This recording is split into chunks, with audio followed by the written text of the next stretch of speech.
국민연금 50에서 100만 원 받으면 기초연금 얼마나 깎이나요? 국무회의에서 의결된 2025년 기초연금 기준연금액은 오는 12월에 발표될 소비자 물가 상승률에 따라 몇천 원 정도의 차이가 있을 수는 있지만 단독 가구는 34만 3,510원, 부부 가구는 54만 9,600원까지 받으실 수 있습니다.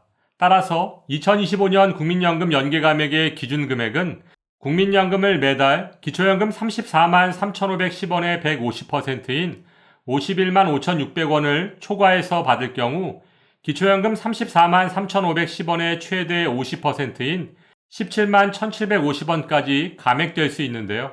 2025년 50에서 100만 원까지 국민연금 금액대별 기초연금이 얼마나 깎이는지 설명드리면 국민연금이 50만 원일 때는 국민연금 연계감액 기준금액인 51만 5,260원 이하이므로 국민연금 연계감액 대상이 아니고 국민연금 60만 원일 때 기초연금 5만 원 감액, 70만 원일 때 6만 5천 원 감액, 80만 원일 때 7만 5천 원 감액, 90만 원일 때 9만 2천 원 감액, 국민연금이 100만 원일 때는 기초연금이 10만 원 감액될 것으로 예상됩니다. 하지만 국민연금 연계 감액은 똑같은 국민연금을 받더라도 가입기간, 가입시기, 납입금액 등에 따라 모두 다르다는 것을 참고해 주시기 바라며 혹시 더 쉽게 국민연금 연계 감액의 계산을 원하신다면 국민연금 가입기간이 11년 초과 시 초과되는 1년마다 만원씩 감액이 늘어난다고 보시면 큰 차이는 없을 것으로 예상됩니다. 안녕하세요, 선생님. 서울에 살고 있는 60대 단독가구입니다. 내년부터 국민연금을 받을 예정인데 아직 직장에 다니고 있어서 연기연금을 신청해야 할지 고민이 많답니다. 그런데 궁금한 것이 있어요. 연기연금으로 국민연금을 많이 받으면 기초연금과 건강보험 피부양자에는 어떤 영향을 미치게 될까요? 그리고 국민연금을 많이 받으면 기초연금은 얼마나 깎이는지 금액대별로 정리해 주셨으면 좋겠습니다.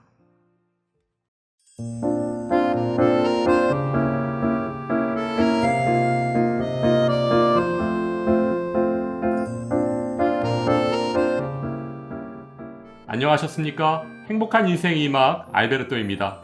지난 8월 27일 국무회의에서 2025년 기초연금 예산을 34만 3,510원으로 확정했는데요. 오늘은 2025년 국민연금 연계 감액을 50만 원에서 100만 원까지 금액대별로 아주 쉽게 설명해 드리겠습니다. 지난 8월 27일 국무회의에서 의결한 2025년 기초연금 기준연금액은 34만 3,510원입니다. 물론 오늘 12월에 발표될 2024년 소비자 물가 상승률에 따라 약간의 차이가 있을 수는 있지만 일단 이번에 의결된 2025년 보건복지부 예산을 기준으로 2025년 기초연금은 만 65세 이상 소득 하위 70% 어르신들이 받으실 수 있고 단독 가구는 34만 3,510원, 부부 가구는 54만 9,600원까지 받으실 수 있습니다. 따라서 2025년 국민연금 연계감액의 기준금액은 국민연금을 매달 기초연금 34만 3,510원의 150%인 51만 5,260원을 초과해서 받을 경우 기초연금 34만 3,510원의 최대 50%인 17만 1,750원까지 감액될 수 있습니다. 그럼 오늘 의뢰인께서 궁금해하시는 2025년 금액대별 국민연금 연계 감액에 대해 설명해 드리겠습니다. 설명에 앞서 국민연금 연계 감액은 똑같은 국민연금을 받더라도 가입기간, 가입시기, 납입금액에 따라 모두 다르다는 것을 참고해 주시기 바랍니다. 그럼 이제 국민연금 연계감액 기준표를 보시면 국민연금이 50만 원일 때는 국민연금 연계감액 기준금액인 51만 5,260원 이하이므로 국민연금 연계감액 대상이 아니고 국민연금 60만 원일 때 기초연금 5만 원 감액, 70만 원일 때 6만 5천 원 감액, 80만 원일 때 7만 5천 원 감액, 90만 원일 때 9만 2천 원 감액, 국민연금이 100만 원일 때는 기초연금이 10만 원 정도 감액될 것으로 예상됩니다. 이 표를 참고하셔서 본인의 국민연금 연계감액 여부와 감액되는 금액을 예상해 보시길 바라고 혹시 더 쉽게 국민연금 연계감액의 계산을 원하신다면 국민연금 가입기간이 11년 초과 시 초과되는 1년마다 만원씩 감액금액이 늘어난다고 보시면 큰 차이는 없을 것으로 예상됩니다. 국민연금을 연기해서 더 받는 것이 무조건 좋은 것만은 아니네요. 그러면 연기연금을 결정하기 전에 무엇을 조심해야 하는지 알려주셨으면 좋겠어요. 첫째, 국민연금을 많이 받으면 기초연금에 탈락할 가능성이 높아집니다. 기초연금 계산 시 국민연금은 기본공제 없이 소득평가액의 100% 반영되므로 기초연금에 가장 불리하다고 할 수 있습니다. 근로소득은 기본공제 110만 원에 추가공제 30%를 적용하고 임대소득에는 42.6%까지 필요경비를 공제해 주는 것과 비교한다면 너무 불공평하다고 할 수 있겠죠.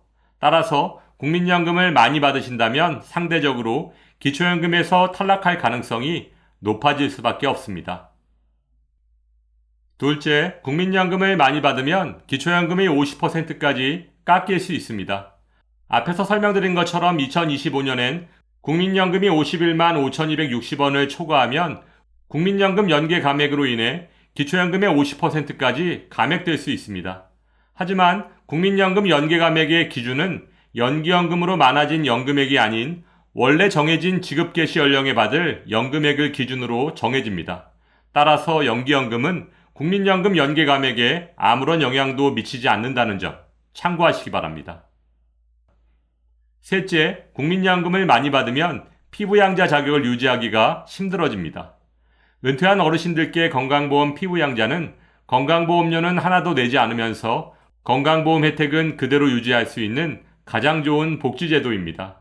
하지만 국민연금은 피부양자 자격 산정 시 기본공제 없이 100% 합산소득에 반영되기 때문에 가장 불리하게 작용합니다. 조심하시기 바랍니다.